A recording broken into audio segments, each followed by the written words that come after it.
ಗಾಯಗೊಂಡ ಹುಲಿ ತೀವ್ರವಾಗಿ ಬೇಟೆಯನ್ನ ಮುಂದುವರಿಸುತ್ತೆ ಅಂತೇವೆ. ಹಾಗೆ ರಿಷಬ್ ಪಂತ್ ಕೂಡ ಗಾಯಗೊಂಡ ಹುಲಿಯಂತೆ ಆಟ ಆಡಿದ್ದಾರೆ. ತಂಡ ಕಠಿಣ ಸ್ಥಿತಿಯಲ್ಲಿದೆ ಅನ್ನೋದನ್ನ ಅರಿತಂತ ಪಂತ್ ಬ್ಯಾಟಿಂಗ್ಗೆ ಬಂದಿದ್ರು. ಅಮೂಲ್ಯ ಅರ್ಧ ಶತಕ ಬಾರಿಸಿದ್ರು. ಈ ಮೂಲಕ ಇಂಗ್ಲಿಷರ ವಿರುದ್ಧ ಯಾವತ್ತಿದ್ರೂ ಬ್ಯಾಟಿಂಗ್ನಲ್ಲಿ ನಾನು ಹುಲಿ ಅನ್ನೋದನ್ನ ಮತ್ತೊಮ್ಮೆ ಪ್ರೂವ್ ಮಾಡಿದ್ರು. ಕ್ರಿಕೆಟ್ ಇತಿಹಾಸದಲ್ಲಿ ಇಂಥ ಹಲವು ಘಟನೆಗಳು ನಡೆದಿವೆ.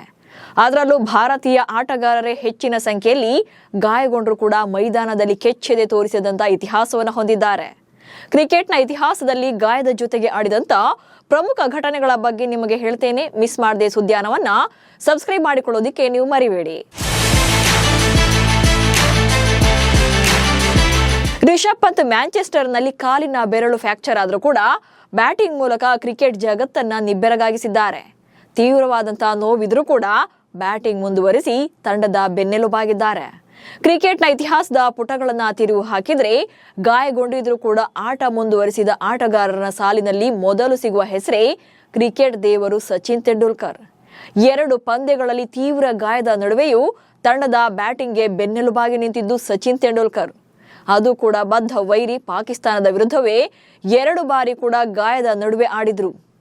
1999ರಲ್ಲಿ ಚೆನ್ನೈನಲ್ಲಿ ಪಾಕಿಸ್ತಾನದ ವಿರುದ್ಧದ ಟೆಸ್ಟ್ ಪಂದ್ಯದಲ್ಲಿ ಭಾರತ ಪಂದ್ಯವನ್ನ ಗೆಲ್ಲೋದಿಕ್ಕೆ 271 ರನ್ಗಳ ಟಾರ್ಗೆಟ್ ನಿಗದಿಯಾಗಿತ್ತು. ಆದರೆ ಈ ಪಂದ್ಯದ ವೇಳೆಗೆ ಸಚಿನ್ ತೆಂಡೂಲ್ಕರ್ ತೀವ್ರ ಬೆನ್ನು ನೋವಿಗೆ ತುತ್ತಾಗಿದ್ರು. ನಡೆಯೋದಕ್ಕೂ ಕೂಡ ಸಾಧ್ಯವಾಗದಂತ ಸ್ಥಿತಿಯಲ್ಲಿತ್ತು ಅವರ ಕಂಡೀಷನ್. ಆದರೆ ತನ್ನ ನೋವಿಗಿಂತ ದೇಶ ಮುಖ್ಯ ಅಂತ ನಂಬಿದ್ದ ಸಚಿನ್ ಪಾಕಿಸ್ತಾನದ ಬೌಲರ್ಗಳನ್ನ ಇನ್ನಿಲ್ಲದಂತೆ ಕಾಡಿದ್ರು. ವಾಸಿಂ ಅಕ್ರಮ್, ವಕಾರ್ ಯೂನಿಸ್ ರಂತ ದಿಗ್ಗಜರ ವೇಗದ ಬೌಲಿಂಗ್ ಅನ್ನು ಎದುರಿಸಿದ್ರು. 273 ಎಸೆತಗಳಲ್ಲಿ 18 ಬೌಂಡ್ರಿಗಳೊಂದಿಗೆ ಸಚಿನ್ 136 ರನ್ಗಳನ್ನ ಕಲೆ ಹಾಕಿದ್ರು.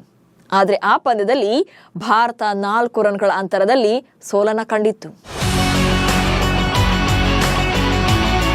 ಇನ್ನು 2003ರ ವಿಶ್ವಕಪ್ ವೇಳೆಯಲ್ಲೂ ಕೂಡ ದಕ್ಷಿಣ ಆಫ್ರಿಕಾದ ಸೆಂಚುರಿಯನ್ನಲ್ಲಿ ನಡೆದ ಪಾಕಿಸ್ತಾನ ವಿರುದ್ಧದ ಪಂದ್ಯದಲ್ಲಿ ಸಚಿನ್ ಕೈನೋವಿನಿಂದ ಬಳಲ್ತಾ ಇದ್ರು. ಆದರೆ ಪಾಕಿಸ್ತಾನ ವಿರುದ್ಧ ಗೆಲ್ಲೋದಿಕ್ಕೆ ಭಾರತಕ್ಕೆ 274 ರನ್ಗಳ ಗುರಿ ಇತ್ತು. ತನ್ನ ಗಾಯವನ್ನು ಕೂಡ ಲೆಕ್ಕಿಸದ ಸಚಿನ್ ವಾಸಿಂ ಅಕ್ರಮ್, ವಕಾರ್ ಯೂನಿಸ್ ಮತ್ತು ಶೋಯಬ್ ಅಖ್ತರ್ ಅವರ ವೇಗದ ಬೌಲಿಂಗ್ನ ಬೆಂಡೆತ್ತಿದ್ರು. ಅಖ್ತರ್ಗೆ ಭರ್ಜರಿ ಸಿಕ್ಸರ್ ಬಾರಿಸಿದ್ದಲ್ಲದೆ 75 ಎಸೆತಗಳಲ್ಲೇ ಭರ್ಜರಿ 98 ರನ್ ಗಳಿಸಿ ಔಟ್ ಆಗಿದ್ರು. ಪಾಕಿಸ್ತಾನದ ವಿರುದ್ಧ ವಿಶ್ವಕಪ್ನಲ್ಲಿ ಎಂದೂ ಸೋಲದ ಭಾರತ ಆ ಪಂದ್ಯದಲ್ಲಿ 6 ವಿಕೆಟ್ಗಳ ಅಂತರದ ಭರ್ಜರಿ ಜಯ ಸಾಧಿಸಿತ್ತು. ಇನ್ನು ಅನಿಲ್ ಕುಂಬ್ಳೆ ಅವರ ವಿಶ್ವ ಪ್ರಸಿದ್ಧ ಬ್ಯಾಂಡೇಜ್ ಬೌಲಿಂಗ್ ನಿಮಗೆಲ್ಲ ಗೊತ್ತೇ ಇದೆ.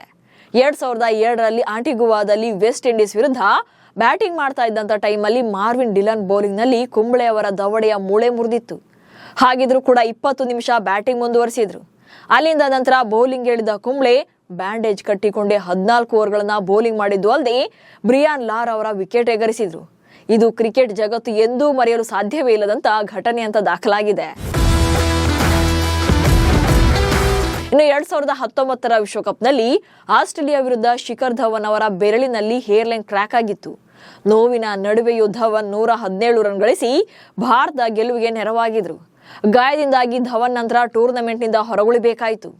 ಹಾಗೆ ಕ್ರಿಕೆಟ್ ಇತಿಹಾಸದಲ್ಲಿ ಗಾಯದ ನಡುವೆ ಕೂಡ ಶ್ರೇಷ್ಠ ಇನ್ನಿಂಗ್ಸ್ ಆಡಿದ ಇನ್ನೊಂದು ಘಟನೆ ಅಂದ್ರೆ ಅದು ಆಸ್ಟ್ರೇಲಿಯಾದ ಕ್ಯಾಪ್ಟನ್ ಸ್ಟೀವ್ ಅವರ ಆಟ.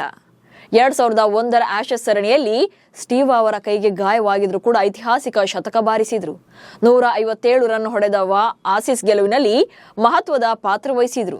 ನಾಯಕನ ಛಲವನ್ನ ತೋರಿಸಿಕೊಟ್ಟಿದ್ರು. ನಾಯಕತ್ವದ ಛಲಕ್ಕೆ ಇನ್ನೊಂದು ಹೆಸರು ಅಂದ್ರೆ ಪಾಕಿಸ್ತಾನದ ಮಾಜಿ ನಾಯಕ ಇಮ್ರಾನ್ ಖಾನ್.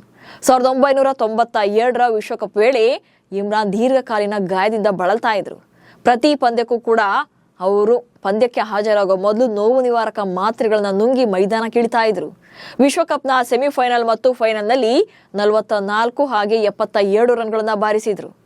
ಜೊತೆಗೆ 6 ವಿಕೆಟ್ ಕಬಳಿಸಿ ಪಾಕಿಸ್ತಾನ ಮೊದಲ ವಿಶ್ವಕಪ್ ಗೆಲ್ಲುವಂತೆ ಮಾಡಿದ್ರು. ಹೀಗೆ ಕ್ರಿಕೆಟ್ ಇತಿಹಾಸದ ಪುಟಗಳನ್ನ ತಿರುವುತ್ತಾ ಹೋದ್ರೆ ಇಂಥ ಹಲವು ಘಟನೆಗಳು ಸಿಗ್ತವೆ. ಈಗ ಇದೇ ಇತಿಹಾಸದ ಭಾಗವಾಗಿದ್ದಾರೆ ರಿಷಬ್ ಪಂತ್. ತನ್ನ ನೋವಿಗಿಂತಲೂ ತಂಡ ಗೆಲ್ಲೋದು ಮುಖ್ಯ ಎನ್ನುವುದು ಬಂದಾಗ ಆಟಗಾರರು ಯಾವ ನೋವನ್ನು ಕೂಡ ಲೆಕ್ಕಕ್ಕೆ ಇಡೋದಿಲ್ಲ ಅನ್ನೋದಕ್ಕೆ ಇದೊಂದು ಒಳ್ಳೆಯ ಉದಾಹರಣೆ. ನಮಸ್ಕಾರ.